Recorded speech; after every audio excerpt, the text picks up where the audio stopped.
Back when I was 16 and did unpaid labor at my dad's computer store, I'd sometimes treat myself to a few dollars at the cash register and run down to the dollar store next door to grab a box of Little Debbie brownies. These things were like crack for a kid like me, only cost like $2, and 6 brownies inside a single box made them last at least 10 minutes for the big boy I was back then. Cosmic brownies were such a staple of my day that it became a running joke of mine to compare everything I'd ever buy to the price and pleasure I could get from one of these boxes instead. That bottle of water? 6 brownies would taste better, you know. You're gonna pay your phone bill? You know you could have 144 brownies instead, right? It also completely surprised me that for how iconic these snack cakes are, they weren't on Little Debbie's radar until decades into the brand's lifetime. In 1934, we got the oatmeal cream pies everyone knows and loves, and it took more than 30 years after that point to get even a semblance of what would later be the Cosmic Brownies. 1969 would be when fudge brownies finally launched, but if you're already noticing a problem, they have walnuts in them! Who thought it was a good idea to put walnuts on fudge? Where's the rainbow toppings? Where's my cosmic pride? This is the worst combo in human history. I have no idea why it took them 30 years to make their first brownie snack, and they settled with walnuts of all toppings. Second problem, it took 30 more years after these brownies cursed store shelves to finally make the cosmic ones. Apparently, the idea was to jump on the cosmic bowling trend, which was where bowling alleys were filled with black lights, neon, lasers, fog machines, and loud music to give the place a club atmosphere. So basically, cosmic brownies were a gimmick that the Little Debbie company had every intention to scrap if the trend ever died down and people stopped buying boxes because of it. But thank God they tasted as good as they did, because even after bowling fell out of the meta, we never saw an end to these things. Some other members of the cosmic cast would be the cereal launched in 2021, which I tried for the life of me to get my hands on, but no store sells it anymore, which sucks because I wanted to eat an entire box of it on camera. I don't think we're missing out on much though, because this review from a cereal guy online described the taste as a just fine chocolate cereal that does a really good job of not doing anything unique. Then Zoe from 4 years ago commented, "All I can smell and taste of it is corn. I can barely taste any cocoa." A year later, we got an ice cream flavor for every snack cake, which thankfully are all still way more commercially available than their sad attempts at a cereal. Reviews seem to agree that the chocolate for the cosmic brownie flavor isn't premium by a long shot, but for $2.50, it's just alright. I ordered a pint to try some myself, but after Uber Eats charged $12 and made me wait while it melted in a car for 40 minutes, my expectations weren't high. This has been sitting in my freezer for the last 2 weeks as well. Honestly, this isn't that bad. It does actually taste a lot like cosmic brownie. If you can kind of see inside of there, I think some of the rainbow sprinkles or whatever they are kind of melted in there. Then finally, we have the most obscure edition, cosmic brownie candles. My nose barely works sometimes, so if cosmic brownies even have a smell, I've never noticed it before. And since smell is half of tasting, I could imagine lighting one of these up while you eat cosmic brownies would make them taste twice as good. Okay, it smells like a melting cosmic brownie, which seems to be a recurring theme in this video. But let's go ahead and take a bite out of a cosmic brownie while sniffing the cosmic brownie candle.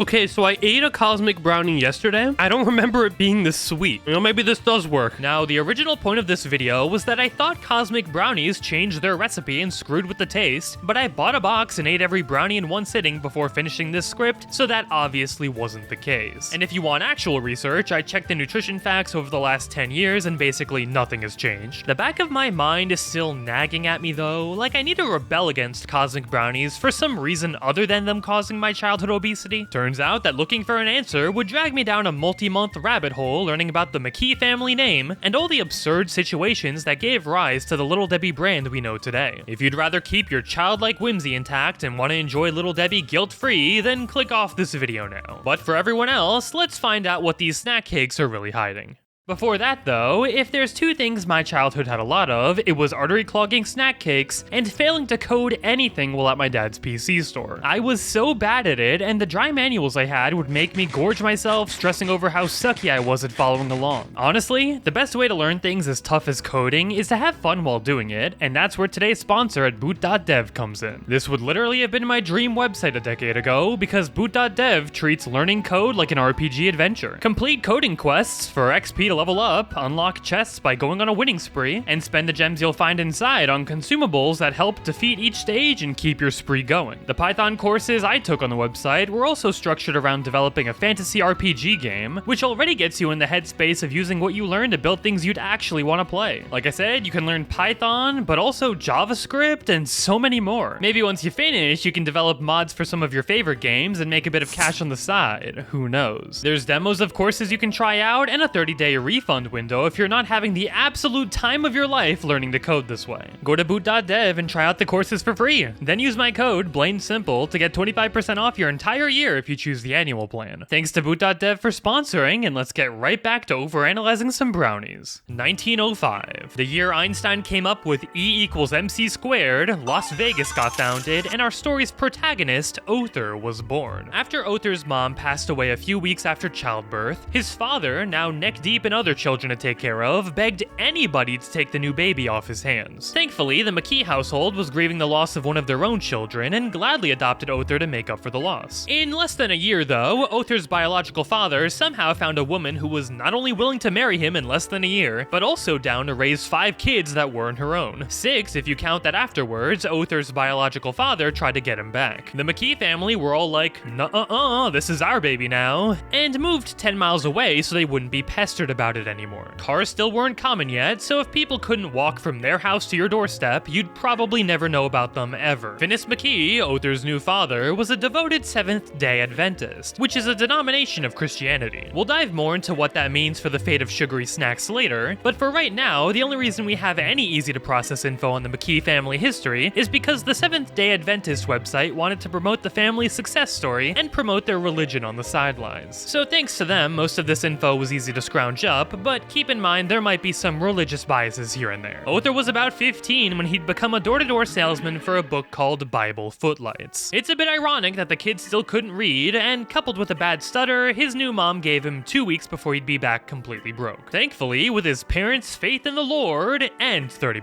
Othar made enough money to stay afloat and gave him good practice for the salesman he'd later become. Selling these religious books specifically made him enough cash and notoriety to get a scholarship into the now Southern Adventist University, where he met his soon-to-be wife and business partner, Ruth. It's unclear what Othar actually majored in, but after paying for college, the guy seemingly never used his degree for anything, which might be relatable for most of you watching. With Ruth taking care of their new children, Othar did every odd job you could think of, and every time they'd be doing alright, a catastrophe like the stock market crashing, the Great Depression hitting, and their banks closing would siphon it all away. It wasn't until 1933 that another money-making idea would sprout in Othar's head, when he noticed a man delivering snack cakes to stores and said to himself, "Yeah, I could do that." Convincing a bakery to let him become a distribution partner, they knowingly gave Othar a territory that had never been profitable before, gave him some cake, and sent him on his way. Most people would see this as doomed to fail and give up early, but Othar was a risk taker, and whoever was the distributor before in the area just sucked apparently, because cruising around in his whippet, he sold cake like a madman and somehow made enough money to finally become debt-free. Now a separate company called Jack's Cookies would later die off, and Othar, seeing the success he was having by just distributing cookies, wanted to start making them himself. His wife Ruth was pissed off at the idea though, because for the first time in over 6 years they were finally debt-free, and now Othar wanted to put it all on the line again, buying a company that already failed once before. Othar used his manly 1934 charisma to convince her otherwise, dropped $9,000 on the deal, and used his whippet as collateral. That basically meant until Othar began making profits, he'd be distributing all his snacks using public transportation. I'm just saying, in the year of racial bus segregation, I'd be a little extra pissed off if I saw rows of bus seats worth of cookies getting priority over other people. Jack's Cookies were also originally selling gross hard oatmeal cookies for 1 cent a piece, but Othar later changed the recipe to soften them more into the oatmeal cream pies we know today, and skyrocketed the price to an absurd 5 cents. Converting the cost to 2025 prices, each pie would have been about $1.20 American. For around that price now, we can buy the much larger double-decker pie from vending machines, meaning these snacks actually got cheaper over time. So OG Little Debbie snacks managed to keep their flavor and even improved on their pricing. It's not looking good for me finding a reason to randomly rebel against Cosmic Brownies just yet, but let's keep the story rolling. Business was doing great and Othar wanted to expand, so he got his father-in-law Simon King to become a 50% partner with him. Simon, right off the bat though, preferred if the company stayed small, immediately defeating the whole purpose of why he was brought on in in the first place. But it was too late now because the paperwork was signed, so to escape Simon's clutches, Othar and Ruth painfully agreed to split the business down the middle. Simon got full control over Jack's Cookies, and our married couple ran off with a chunk of cash to Charlotte, North Carolina to start anew. Starting fresh like this again meant the two needed baking equipment, and one of the most important and expensive parts to the project would be placing an order for a brand spanking new oven. But since global warming wasn't as bad in 1937, that meant the temperature in North Carolina could regularly drop below freezing whenever winter would roll in. And with black ice everywhere and a truck with an oven out for delivery, the stage was set.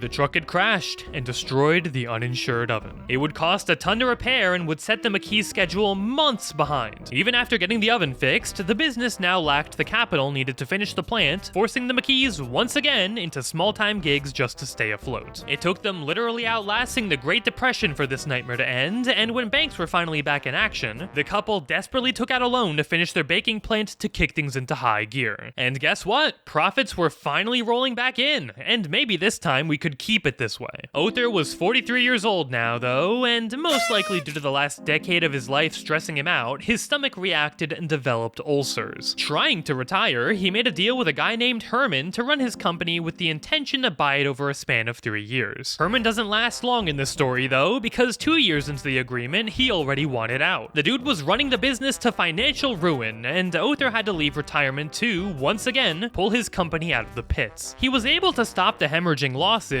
but all the debt that stupid dumb Herman racked up couldn't be paid off, and Othar was forced to sell a majority of the company's shares just to keep it running. The only issue with selling most of your company, though, is that you have no control over what happens next. And when the new owners put in an order to change the delicious soft oatmeal pies into hard tack again, Othar resigned in disgust. In a huge coincidence, though, the bakery that the McKees gave to Simon, now called King Bakery, needed help running. Since Othar and Ruth, who were once again without a company, agreed to come in and take up leadership. Immediately after getting this power, Othar shoved his soft oatmeal cookie recipe back into the product lineup. My boy literally just can't live without it. And a year later, when none of Simon's relatives were healthy or experienced enough to continue running the operation, agreed to sell the entire business to Othar over the span of 4.5 years. Our couple duo were finally back in business. Could they avoid screwing this up again? By this point, Othar was known as the risk-taking maniac whose schemes would either launch the company to success or plunge it into despair, while Ruth straightened the edges and made sure employees were managed every step of the way. What could possibly go wrong next? 1955, the year it all went wrong. Up until this point, King Bakery was a union shop. Everyone who worked there had to be a part of the union, and this helped employees barter for better working conditions and wages. Unions only work when everyone bands together, but the McKees insisted that workers should have the freedom to choose to be included or not. It sounds innocent at first, but would let the McKees choose to just hire people who are a part of weaker unions, or none at all, hurting every worker at the end of the day. To fight back, a violent protest and lawsuit began against the McKees, lasting 6 months. Most of the strikers were from out of town, with many of the actual factory workers not participating. The McKees treated them like family. They were kind to all of their employees, and even refused to hang up racially segregating posters, which was still very common in the day. So they were based in some ways, sure, but union-stomping blood was still in their veins, and their way of treating workers like family was enough to persuade most just not to rebel. During the violence, gunshots would fly through windows which had to be boarded up with steel plates. Phones would go to voicemail with creepy voices whispering, "I'm gonna get you tonight,"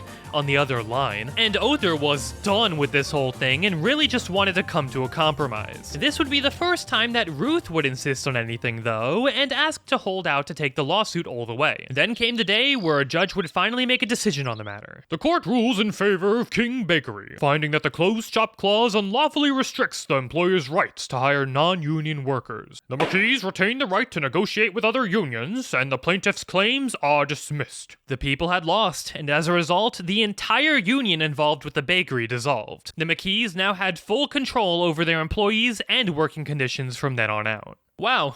That actually really sucks to hear. Now I kinda wish the issue I had with Little Debbie was the price or taste, because at least it'd be more innocent than supporting a company with a history of union busting. Well, I'll never emotionally recover from this, but let's finish the story. In 1951, the couple made a deal with the religious college they both graduated from to have a new plant be built with the promise that it'd provide jobs to unionless college students. For the first time in over 20 years, the McKees finally had their name on a bakery. With the new plant came a need to rebrand rebrand as well, because things were growing fast and every sugary treat needs a mascot if they're gonna succeed nowadays. I'd also sooner guess that whoever was still driving a cookie truck with soulless branding like this would sooner have kids in the back before cookies. After meeting with a packaging supplier, the idea to use the name of one of Oather's grandchildren came up. Johnny, Kathy, Linda, Debbie. Wait, say that one again. Debbie? That's perfect! Little Debbie, I see it now. Before long, everything coming out of the McKee bakery was stamped with Debbie's baby pictures, which is really funny when you learn that Debbie's parents weren't even told about this. But the snacks were already sweeping the nation, and not trying to disrupt family bonds was too late to go back now. Artist renditions gave her color, and besides a few cosmetic changes, she's barely changed since the 1960s. But thank God she still hasn't become an oversimplified minimalist nightmare like the Pringles mascot. I know most kids nowadays would also try to ride the clout they'd gain off being a food mascot to become an influencer or something, but Debbie mainly stuck to the shadow of the company and eventually became the McKee vice president instead. She's 68 years old now, and the most influencing she's gotten up to has been in publishing Adventist audio seminars. All is God's.